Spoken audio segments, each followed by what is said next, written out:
Welcome back to the channel. In this video, we're gonna look at the top 8 countries with no rivers. If there's a country that you think should be on this list but isn't, let us know in the comments below. Number 8, Saudi Arabia. This one is pretty obvious. There are many lists on the internet ranking Saudi Arabia as the driest country on earth. It is certainly up there. As the birthplace of Islam, Saudi Arabia holds great religious importance. For Muslims all over the world, it is home to Mecca and Medina, which are holy cities for Muslims. The vast majority of people live along the coast or the wadi's riverbeds that occasionally fill with water after rare rainfall. Due to its lack of rivers, Saudi Arabia does have desalination plants all over the place to provide drinking water to its citizens. Not a cheap endeavor. Rivers and lakes are very important to any country because they can provide drinking water to humans and animals, help grow crops, generate electricity, and serve as a means of transportation. A country without these things will struggle to develop. Saudi Arabia has done its best to overcome this natural obstacle. Number 7, Kuwait. You knew this one was coming. How could we talk about Saudi Arabia and not mention their next-door neighbor Kuwait? They share a land border as well as a coastline along the Persian Gulf. In the Arab world, it is known as the Little Green due to its parks, green belts, and lush gardens, which really make an effort to combat the desert surrounding the city. While it is almost entirely desert, Kuwait does contain areas of flat, low-lying coastal plains, marshes, and swamps.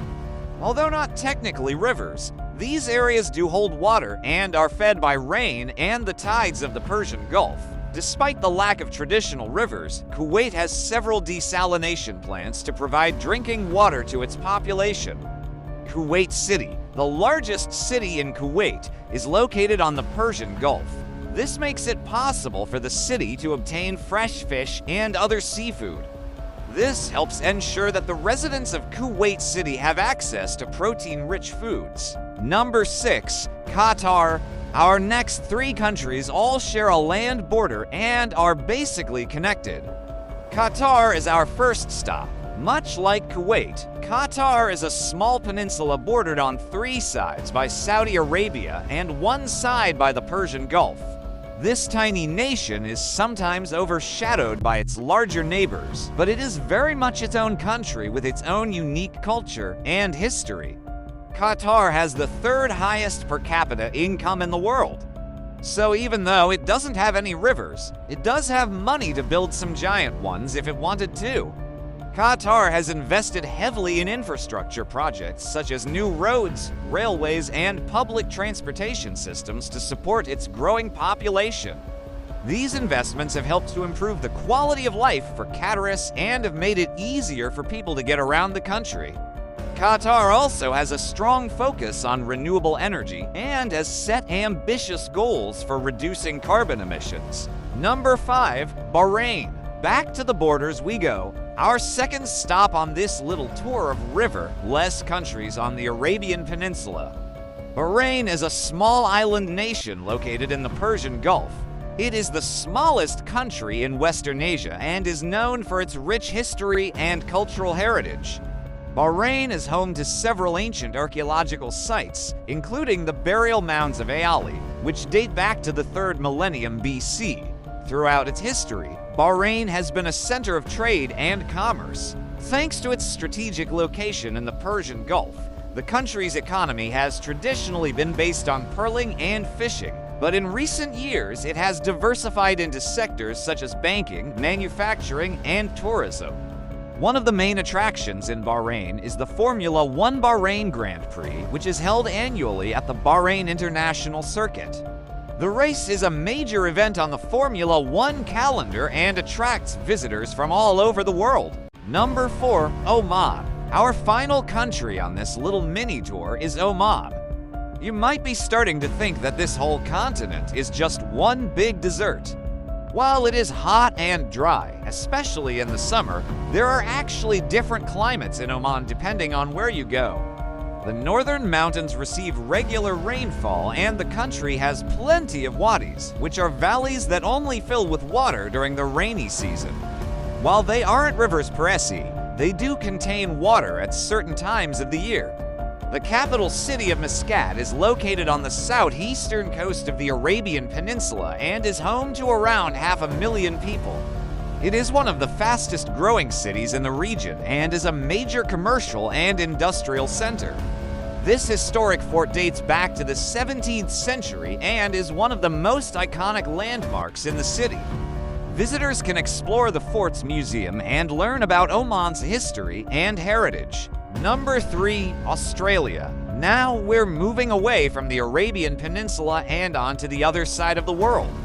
Australia is the 13th largest country on Earth by land area, but its population is ranked 52nd, at around 26 million. This means that Australia is one of the most sparsely populated countries on Earth. Australia is mostly known for its vast and diverse wildlife, which includes iconic animals such as kangaroos, koalas, wombats, and emus. The country is also home to a wide variety of plant life, including over 12,000 species, of which nearly 90% are found nowhere else in the world. The climate in Australia varies widely depending on the region. The country's interior is characterized by a desert climate with high temperatures and very little rainfall. However, the coastal areas enjoy a more temperate climate with milder temperatures and higher rainfall. Number 2, Mongolia. We now leave the sunburnt countries of the southern hemisphere and head to the vast plains of Central Asia. Mongolia is a landlocked country that is bordered by Russia to the north and China to the south. The country is home to a population of around 3 million people who live primarily in the country's capital city of Ulaanbaatar and the surrounding countryside. The geography of Mongolia is dominated by the Mongolian steppe, a vast grassland that covers much of the country's interior. The country is also home to the Gobi Desert, which covers around a quarter of its territory. Despite its lack of rivers, Mongolia has a rich natural history. The country is home to a wide variety of wildlife, including wild horses, camels, goats, and sheep. Mongolia is also home to a number of endangered species, including the Amur leopard and the snow leopard. The climate in Mongolia is extremely harsh with cold winters and short growing seasons. Number 1, Iceland. Yes, it's called Iceland, and yes, it's full of ice. Iceland is an island country located in the North Atlantic Ocean. It is the most northerly and westernmost country in Europe and is known for its stunning natural beauty and unique culture. Despite its name, only a small portion of Iceland is covered in ice and snow. The country's landscape is dominated by glaciers, volcanoes, and hot springs, which provide a stark contrast to the barren lava fields and black sand beaches that are found throughout the country. Iceland has a long and fascinating history that dates back to the 9th century when the first Norse settlers arrived on the island. Throughout its history, Iceland has remained relatively isolated from the rest of Europe, which has allowed it to develop a distinct language and culture. Iceland is the only country with no river in Europe.